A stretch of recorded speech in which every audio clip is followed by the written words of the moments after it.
Good afternoon, students. I hope you all are doing good and I hope your preparation is going fine. Welcome to today's Analyst. This is 25th of October 2023 and we are here to discuss important articles from The Hindu and the Indian Express.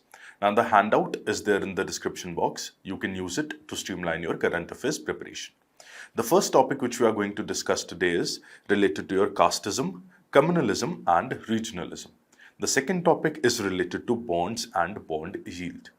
The third topic is related to India's economic growth. The fourth topic is related to women's strike in Iceland. And the fifth, last but not the least, is the Monetary Policy Committee.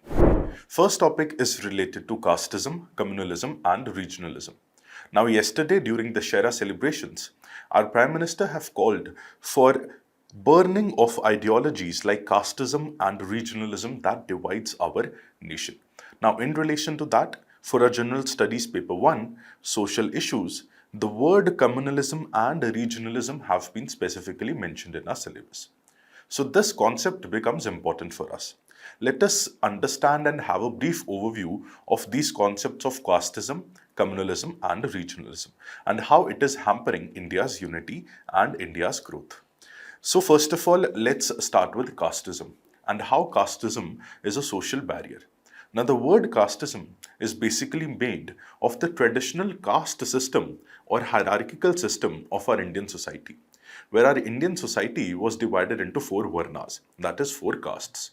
Now, whenever there is a discrimination, there is prejudice, there is unequal treatment of people of various segments based on their caste, that particular term we call as casteism.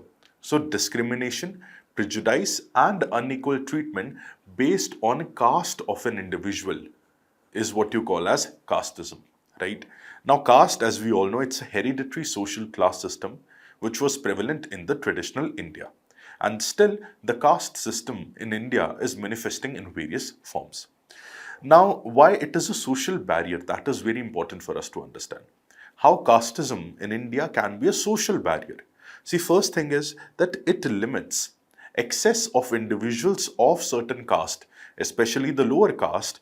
It limits the excess of them towards good quality education, towards getting good jobs, towards a social acceptance, that is in various ceremonies, various functions of a social nature.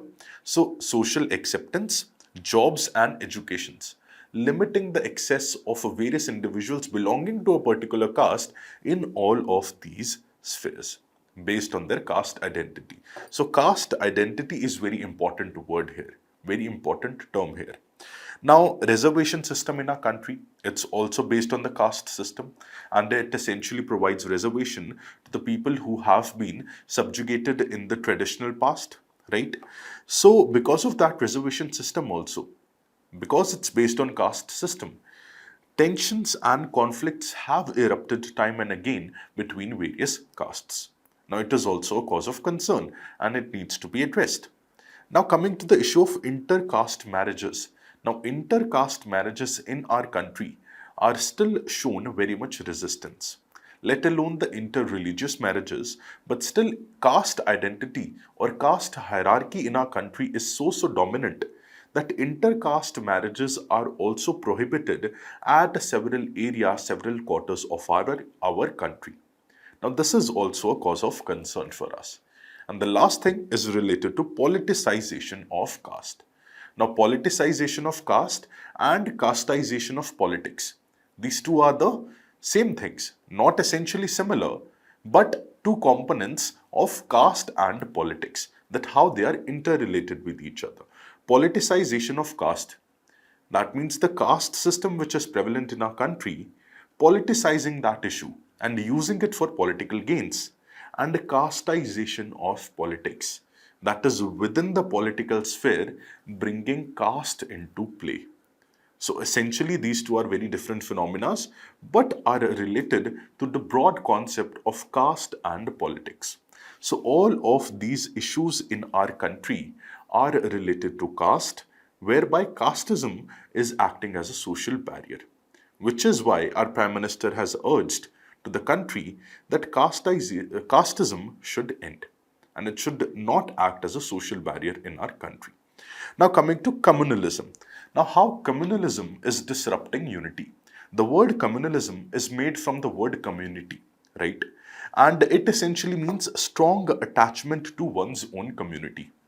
Now, primarily, if you see prima facie, this is not a very wrong thing that you have a strong attachment to one's community.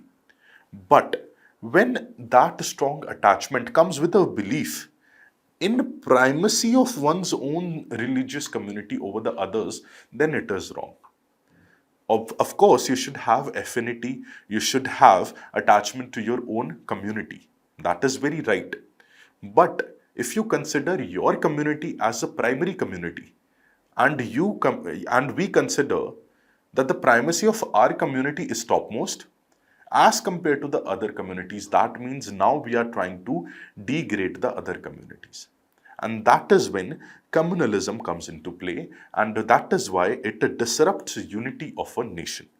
So it's a belief in primacy of one's own community over the others, that my community is the best, other communities are not that good. That is what communalism is. Now, it often leads to, of course, conflicts and violence. Because if one community is considering them as superior and others as inferior, it will create a sense of conflict between them. Ultimately, it can lead to communal violence as well. And especially you see in India, it's seen in religious communities. The communities can be of various types, ethnic communities as well, linguistic communities as well. But in India, religious communities and the diversification and the distinction between them has led to communalism historically.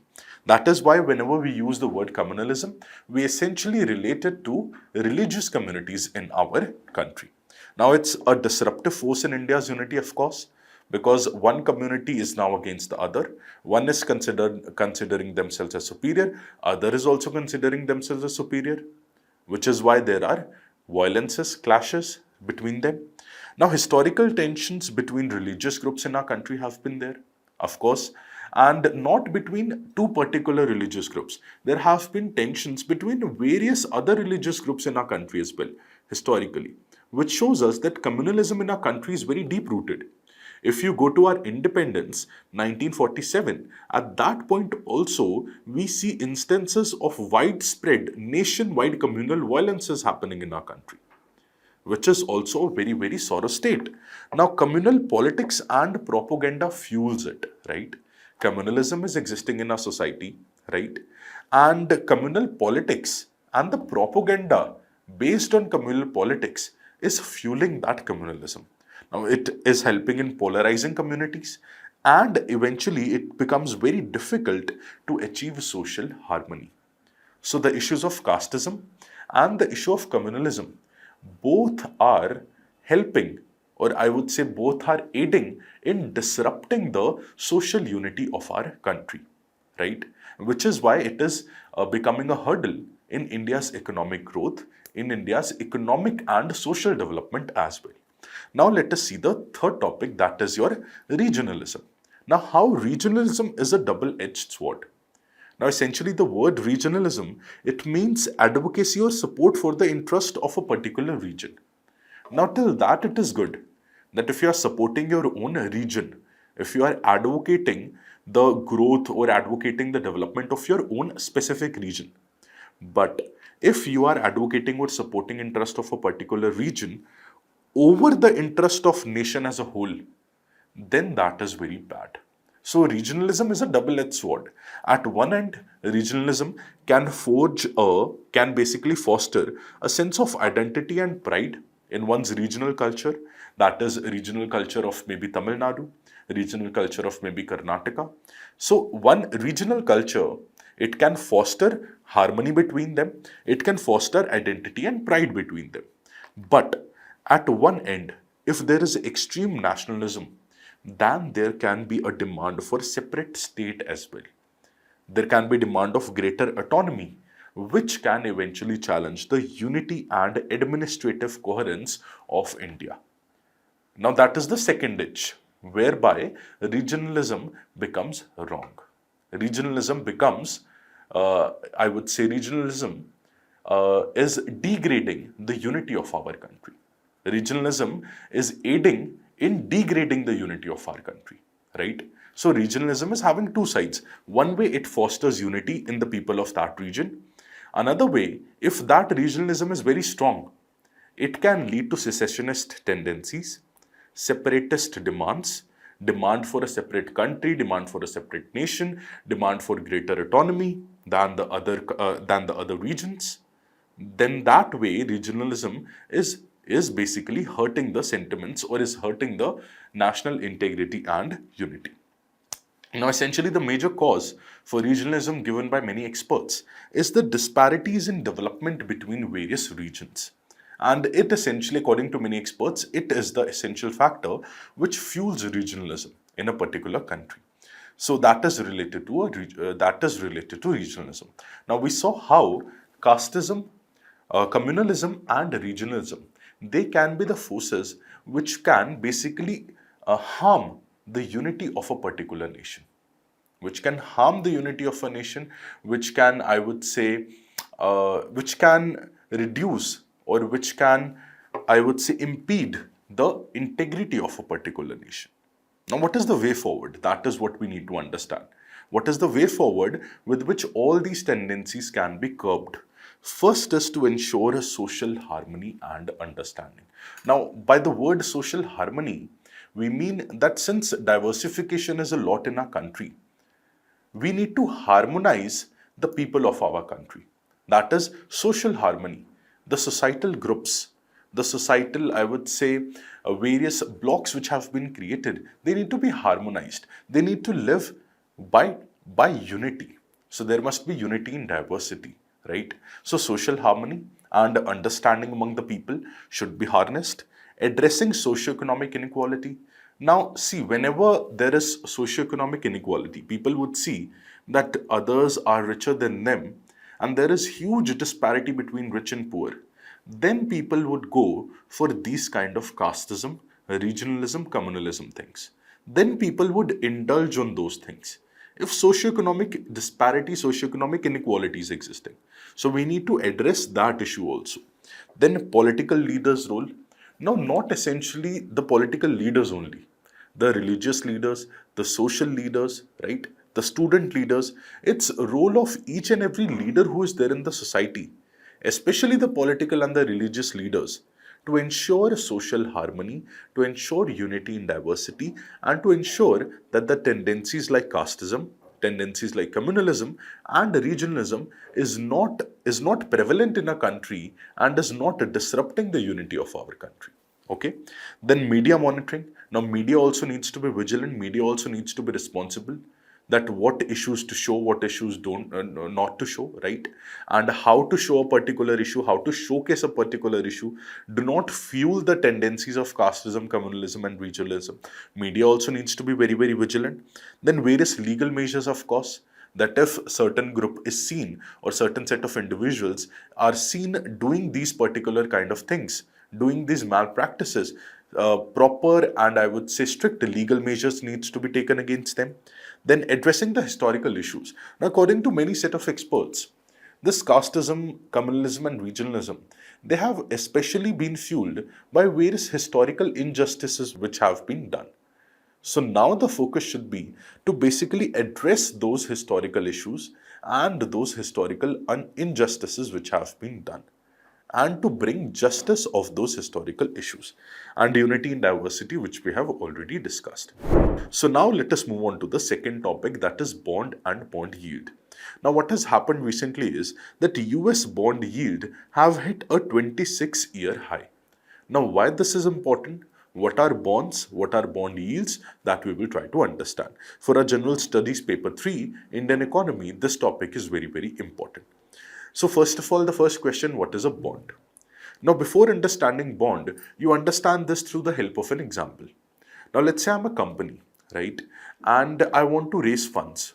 Now there are two ways, especially there are three ways. First is I use my own funds, right? I want to open new branches. So the first way is that I use funds from my own profit, and then I open a new branch, or then I expand my business. But let's say I'm not having that much profit. Then what can I do? Then I'm left with two options. One is equity and one is debt. First is I can go for equity. Equity means that I can give away some part of the ownership of my company to people, to the general public, whereby I can raise funds. Now, I have given away my ownership, let's say 10% ownership. I was the 100% owner. I have given 10% ownership of my company and I have raised some money in return. Now, I do not need to repay that money because now the other person becomes the owner of that company, right? Owner of my company, right? 10% owner of my company. So that is what you call as equity. That is, you give away the ownership of your company in the form of shares to the general public. Second is you go for debt. Debt means loans. So you can go for loans from the banks or you can go for loans from the public as well. Now, how will you go for loans from public? You will issue a security, right? You will issue a document whereby you will say that you, the public, you give me this much money for let's say 10 years, 15 years, and I will repay you back this money plus a regular yearly interest rate. Now that instrument, that particular security is what you call as bond. So bond is a particular type of a debt whereby the issuer of the bond takes money from the investor and eventually gives regular interest on that bond, and the investor receives the regular interest, and after the maturity, after the term of maturity, the whole money, the whole amount is repaid back to the investor. That is essentially what is your bond. Now bond is having a concept of term of maturity. Now let's say I issued the bond today, right? And after 10 years, the other person redeemed the bond and the other person, the investor, received the money which he paid earlier 10 years before for buying that particular bond. So that time period of 10 years from issue to redemption, that is what you call as term of maturity. Now, while issuing the bond, I as a bond issuer are having three choices. First is, let's say the bond is of 100 rupees, right? Now, first thing is that I issue the bond at 100 rupees only. The market price is 100 rupees and I'm issuing the bond at 100 rupees. So that means I'm issuing the bond at par. Now, let's say the bond price is rupees 100. But I am issuing, as a bond issuer, I am issuing you, the investor, I am issuing the bond at rupees 80. Now I say that, okay, you give me 80 rupees and you get 100 rupees bond from me. That means I am issuing the bond at discount. That means I am giving a discount, right, on that particular bond. Now there is third thing also, issuing the bond at premium. Let's say the market price is 100 rupees and I am issuing the bond to you at 120 rupees. That means more than the face value or the market price of that bond. So if the price which I'm issuing you at which the bond, the price at which I'm issuing you the bond, if it's more than the face value or the market price of the bond, that is what you call as bond being issued at premium. So that is how bond is issued. Now coming to the concept of bond yield. What is particularly your bond yield? Now yield means return. So bond yield simply means return on a bond. Now what is the formula? Formula is coupon amount plus divided by the price of the bond. That is your yield. So bond yield is the coupon amount. Coupon amount is basically the yearly amount which you receive on a particular bond. Now bond, especially you should know, bond are long-term securities, right? Bonds are there for long-term, right? Long-term securities. 5 years, 10 years, 15 years, 20 years. That period of bond is there. Now coupon amount, whenever you buy a bond, I told you that yearly you receive an interest rate. That interest rate or that return which you receive is what you call as your coupon amount. So let's say you are receiving 500 rupees over a 10,000 rupees bond. So 500 divided by 10,000 becomes your yearly yield on that particular bond, right? So that is your bond yield. That is a return on a particular bond which an investor is getting, right? Now, price and yield are inversely related. Now, as you can see, this is the coupon amount, this is the price, this is the yield. So, price and yield are inversely related. That means when the price goes up, the yield goes down, right? So, they are inversely related. Now, how they are inversely related, let us try to understand. Let's say, let's suppose, I'm giving you an example. Suppose in an economy, let's say interest rates on which the bond is paying, right? Bond is paying interest rate yearly. Let's say the interest rate in the economy falls, right? So now the bonds which will be issued, of course, it will be having lower interest payments because interest rate in the economy has fallen. So the new bonds, let's say today itself, the interest rate has fallen. So all the bonds which will be issued after today will be having lower interest payments, of course, right? But the already existing bonds which were issued before that decrease in interest rate, there the bonds which were issued, they will be more valuable to the investors, of course. Why? Because the earlier issued bonds, they are offering higher rate of interests. Let's say, again, take this example, let's say today, the interest rate in the economy falls. Now, if interest rate in the economy falls, the bond yield will also fall because the interest rate which the bond is providing you from now on will also fall. Now, the bonds which were issued earlier than this, simply they are offering higher interest rate as compared to the right now one, right? Now, if the earlier bonds they are offering a higher interest rate, that means it will be more valuable to the investors. That means the price of the existing bonds which were earlier issued, their price is bound to increase. So as you see, when the yield decreased, the price increased.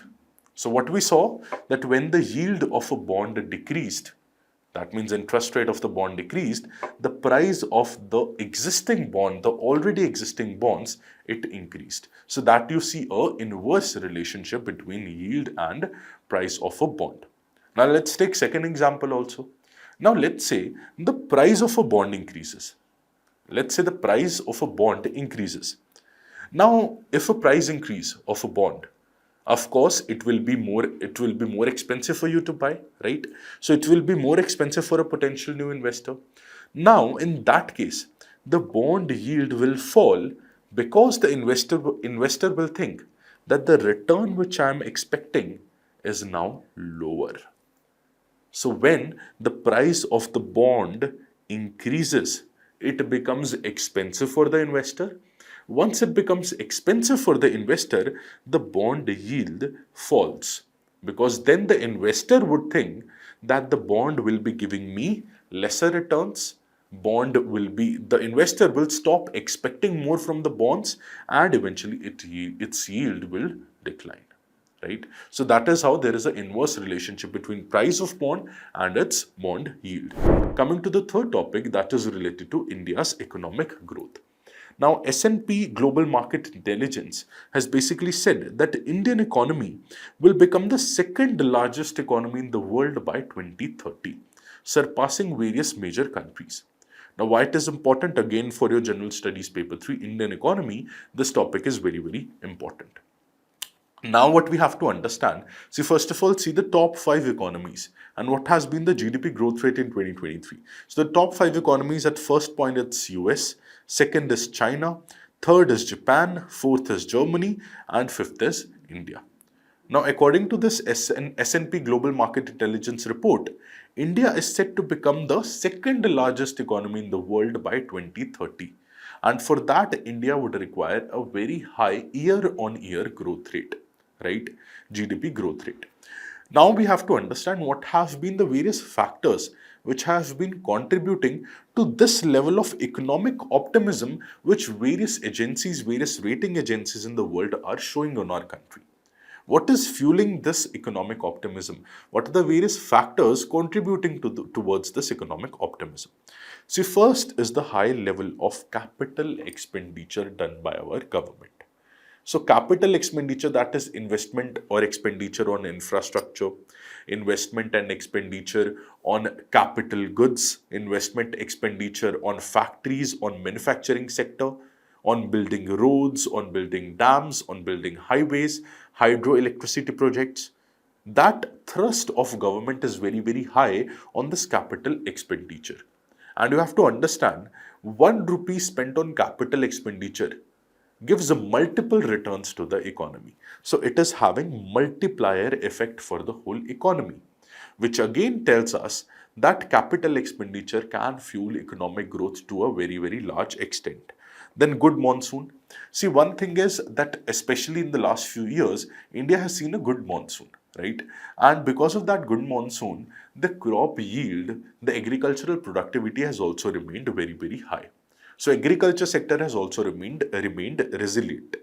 Now, if it remains resilient for the coming 10-15 years as well, we can see Indian economy becoming the second largest economy by 2030. Now, the new company's registration. Now, this new company's registration, it also shows us that how is the manufacturing sector, or let's say how's the services and the secondary sector contributing to our economy, how they're performing. So new companies registration, average daily registration in 2023 has been 622 as compared to 395 in 2018. So what you see that on a daily basis, on an average, a large number of companies, new companies are getting registered, which means the level of economic activity in our country is increasing on a daily basis. Accelerated credit growth. Now, the Reserve Bank of India, the commercial banks, they are contributing towards higher credit growth in our economy, especially the consumer credit and also the business credit. Both of these credits have seen a growth, high growth in the recent past. Formalization of economy.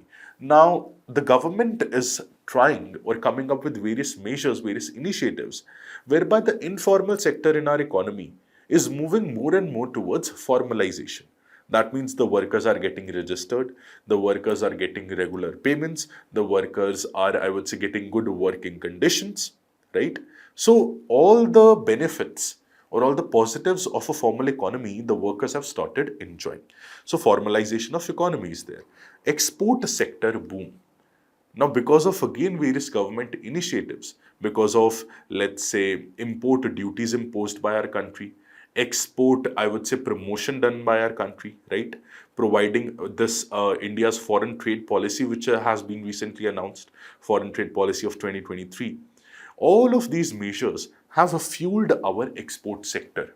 And one more thing, the manufacturing sector thrust, because of the schemes like production linked incentive scheme and various other schemes, manufacturing sector thrust is there.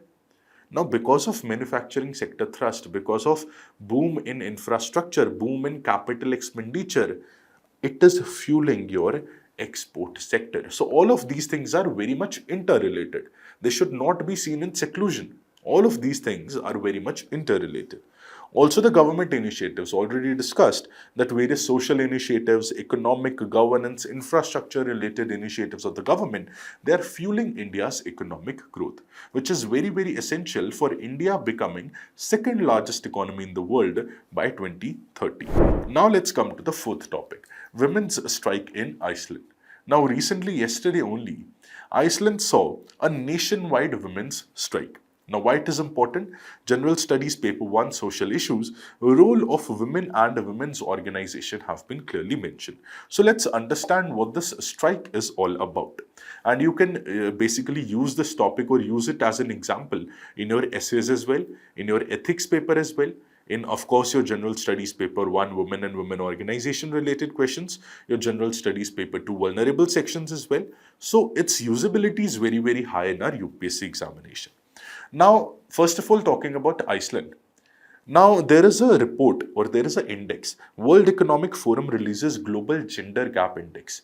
And since last 10 years to 14 years, the top one country, that is the country which is ranking 1, is Iceland. So, Iceland has been ranking first in Global Gender Gap Index. That is, the gender gap in Iceland is lowest in the entire world. It's lowest in the entire world. And that is why Iceland is also known as world's most gender equal country. But what has happened is in October of 24, there was a one-day strike to protest against gender discrimination in Iceland. So a strike against gender discrimination was organized, a one-day strike in Iceland. The most important thing is the Prime Minister of Iceland has also joined this strike.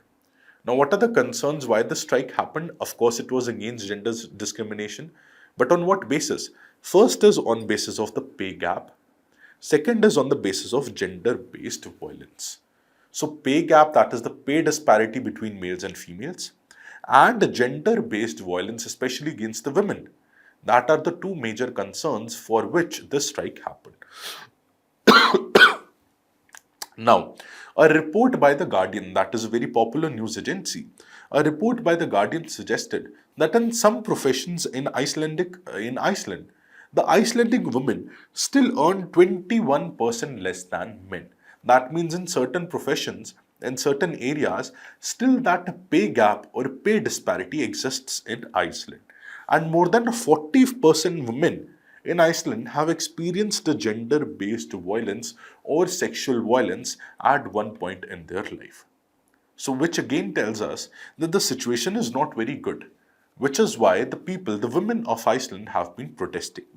Now, the name of the protest in English, it's known as You Call It Equality.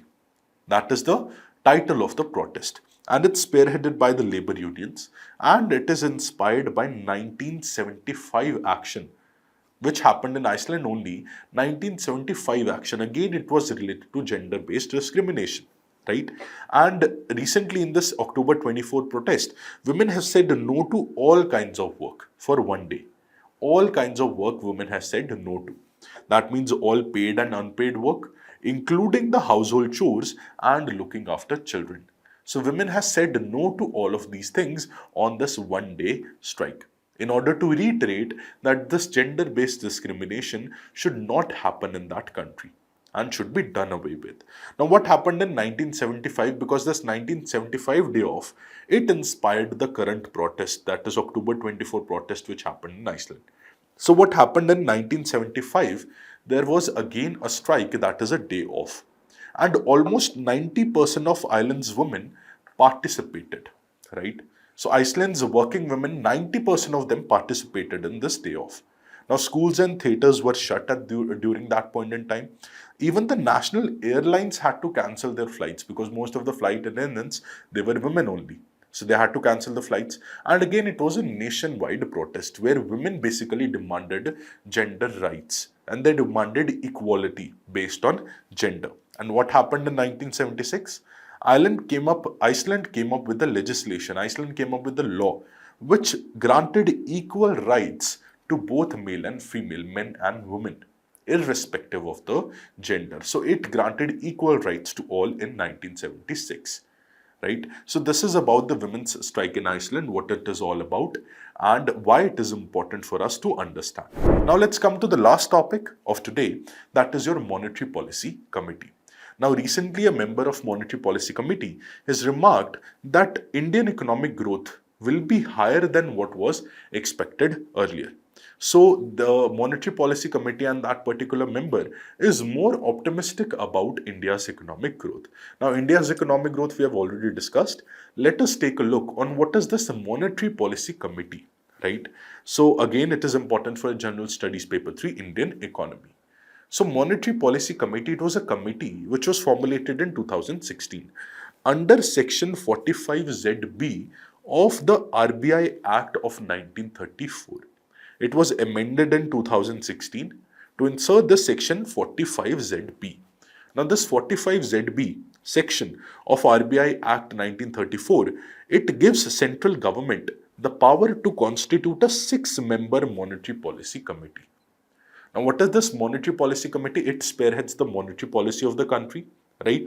And its objective is to determine policy rates which is required to achieve the inflation target in our country. So, inflation targeting, you all must know. If you do not know, we'll discuss about it in after discussing this objective. But in order to primarily focus on your inflation targeting and your policy rates, this MPC Monetary Policy Committee was formulated. And one thing is very important, that its decisions are binding on the banks. And its decisions are binding on the central bank as well. What is inflation targeting? Inflation targeting is basically targeting a particular band or a particular level of inflation in a country. Currently, this MPC is targeting an inflation rate of 4% plus minus 2. If you have attended the other lectures as well, you would know what is this band all about. That is, inflation should be in this range, 4% plus minus 2. That is, can go up to 6% or can go down till 2%. But in between this band only, inflation should be there in a country. So that is what the role of Monetary Policy Committee, right? And it also is basically determining the policy rates, right? That is the repo rate, reverse repo rate in our country. Now, what's the composition of it? See, RBI governor, that is Reserve Bank of India's governor, is the ex officio chairperson of this MPC Monetary Policy Committee. There is also deputy governor who is in charge of monetary policy, also a part of this committee.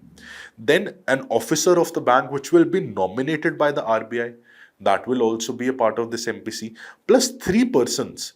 These are the three members, plus the three additional members will be appointed by the central government. So three nominees of the central government, and these should be, they three members should be people of ability, integrity and standing, having knowledge and experience in the field of economics or banking or finance or monetary policy. So in all these fields, if a person is having ability, integrity, standing and having knowledge and experience, those people can be nominated by the government, by the central government in this monetary policy committee to the extent of 3. So 3 plus 3 equals to 6 members of your monetary policy committee. And these nominees, they're appointed for the period of 4 years, right? So this is about your monetary policy committee. Now, I hope you understood this lecture. I hope it was helpful for you. And all the very best to all the students. And I wish you all good luck to you and your family for the upcoming festive season. I hope you all study really well and you get good results in your examination. All the very best to all of you.